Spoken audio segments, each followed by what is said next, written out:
एक बार फिर से हमारे चैनल फिन स्ट्रीट पे। हर रोज की तरह आज भी मैं आपके लिए लेके आई हूँ कुछ ताजे क्रिप्टो न्यूज। जानने के लिए जुड़े रहिए वीडियो के एंड तक एंड साथ ही चैनल को कर लीजिए लाइक, शेयर एंड सब्सक्राइब।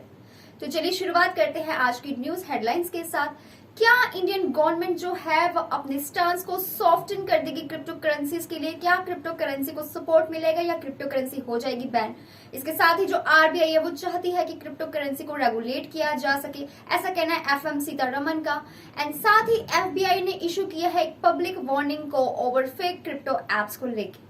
तो ये तो थी आज की न्यूज हेडलाइंस। क्या है ये पूरी खबर जानते हैं। शुरुआत करते हैं आज की पहली बड़ी खबर के साथ जो आई है आरबीआई की तरफ से। फाइनेंस मिनिस्टर निर्मला सीतारमन ने पार्लियामेंट में एक स्टेटमेंट दी थी जिसमें उन्होंने ये कहा है कि ग्लोबल कोलैबोरेशन होनी चाहिए एंड इस चीज की बहुत ज्यादा जरूरत है। अगर क्रिप्टो करेंसी को बैन करना है एंड डिजिटल एसेट्स को अगर बैन करना है, अगर ये चीज इफेक्ट में आती है तो ग्लोबल कोलैबोरेशन की बहुत ज्यादा जरूरत है एंड इसके लिए पॉजिटिव सिग्नल्स को भेजा गया है कई स्टेक होल्डर्स को इंडस्ट्री के बीच में। एंड साथ ही उनका कहना है कि ये इफेक्टिवली इसका जो मतलब है वो है कि जो गवर्नमेंट है वो हो सकता है कि जो डिजिटल एसेट्स है यानी कि क्रिप्टो मार्केट है उसको वो बैन नहीं करने वाली है। हो सकता है क्रिप्टो मार्केट के लिए एक अच्छी खबर हो, उसको ये सपोर्ट करना चाहती हूँ। लेकिन कुछ एक्सपर्ट्स जो हैं वो मेंटेन करते हैं इस चीज को। उनका कहना है कि जो एफएम है वो जस्ट स्टेटेड अ फैक्ट कि उनका कहना है कि ये जस्ट एक इंटरनेशनल नेचर वो बता रहे हैं क्रिप्टो करेंसीज का एंड ये एक नेगेटिव सेंटीमेंट को बताया जा रहा है कुछ एक्सपर्ट्स के अकॉर्डिंग। इसके साथ ही अगर अगली खबर की भी मैं बात करूं तो वो भी आरबीआई से जुड़ी है जिसमें आरबीआई का मानना है कि ये इलीगल है, जो क्रिप्टो करेंसीज का यूज होता है ये इलीगल माना जाता है।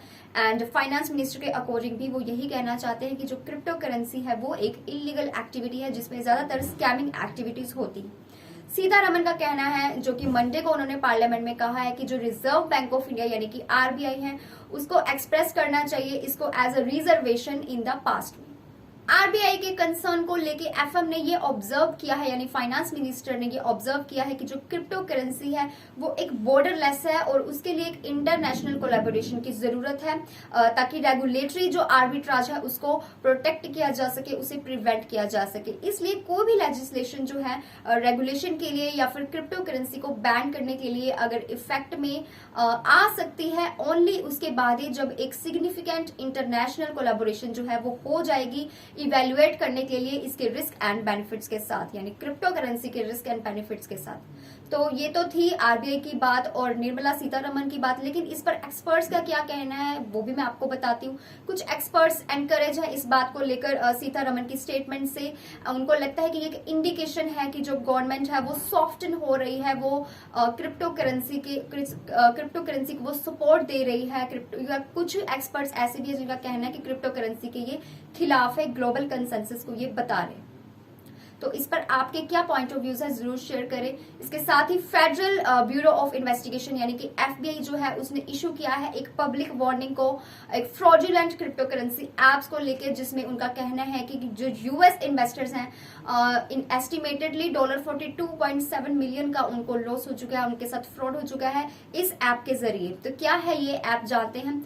एक एडवाइजरी के अकॉर्डिंग जो पब्लिश किया गया है जुलाई 18 को यानी कि कल की तारीख में सिक्योरिटीज एंड इंटेलिजेंस एजेंसी के द्वारा, उनका कहना है कि जो साइबर क्रिमिनल्स हैं उन्होंने एक एप्स को क्रिएट किया है जिसको सेम लोगोस का यूज किया गया है जिसमें एंड उसमें इंफॉर्मेशन को आइडेंटिफाई किया जाता है एज लेजिटिमेट क्रिप्टो कंपनीज के लिए ताकि इन्वेस्टर्स को डीफ्रॉड किया जा सके, जिन इन्वेस्टर्स के साथ फ्रॉड होता है उसे बचाया जा सके। एफबीआई ने नोट किया है कि 244 पीपल ऐसे हैं जो कि ऑलरेडी इस चीज के फेक जो एप्स होते हैं इनका जो है वो शिकार हो चुके हैं एंड इसको बचाने के लिए साइबर क्रिमिनल्स ने इस ऐप को लॉन्च किया है।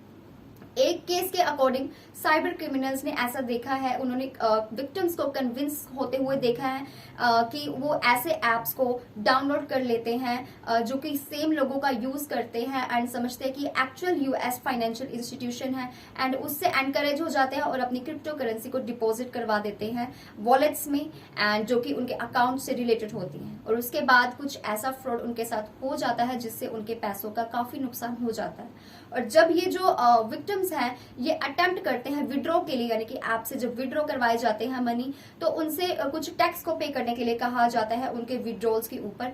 इसके साथ ही एक अनदर भी और केस सामने आया है जो कि इसी चीज का एक पार्ट है, जिसमें ज्यादा फंड्स विक्टिम से जो है वो ले लिया जाता है पेमेंट के तौर पे, क्योंकि उनको बोला जब वो विड्रॉ करवाने लगते हैं अपने पैसों को, तो लगातार वो चीज जो है वो ऐप के जरिए नहीं हो पाती और वो अनअवेलेबल बताती है, जिसके बाद उनको पता चलता है कि हम इस फेक ऐप के विक्टिम हो चुके हैं और हमारे जो पैसे हैं वो ठगे गए हैं। तो अराउंड $3.7 मिलियन जो फ्रॉडेड है, उसमें से 28 विक्टिम्स जो हैं वो ऐसे थे जो शिकार हुए थे दिसंबर 2021 से लेकर मई 2022 तक, ऐसा एफबीआई की स्टेटमेंट में उन्होंने बताया। इसके साथ ही एफबीआई ने ये भी रिकमेंड किया है क्रिप्टो इन्वेस्टर्स को कि वो इन चीजों को लेके एक बहुत ज्यादा जो है वो सतर्क रहे, वो अलर्ट रहे, एंड साथ ही कुछ भी कहीं भी इन्वेस्ट करने से पहले, ऐसे एप्स को डाउनलोड करने से पहले वो अच्छे से रिसर्च कर ले। कहीं भी इन्वेस्ट करने से पहले वो एक बेसिक नॉलेज जो है वो ले लें क्रिप्टो करेंसी के ऊपर, उसके बाद ही वो किसी चीज में इन्वेस्ट करें। जैसा कि मैं भी आपसे कहती रहती हूँ कि क्रिप्टो करेंसी जो है, क्रिप्टो मार्केट जो है वो वोलेटाइल तो है ही है, लेकिन इसमें कुछ रिस्क भी इंक्लूडेड है। तो बिल्कुल आप अपने रिस्क पर ही पैसे इन्वेस्ट करेंगे तो आपके लिए बेटर है कि आप प्रॉपर रिसर्च किए बिना कहीं भी किसी की बात मानकर इन्वेस्ट ना करें। तो that's all for today's video. ये थी आज की crypto news. I hope you find this video useful and informative. ऐसे ही crypto news and daily updation जानने के लिए जुड़े रहिए हमारे चैनल फिनस्ट्रीट के साथ। Stay tune until next update.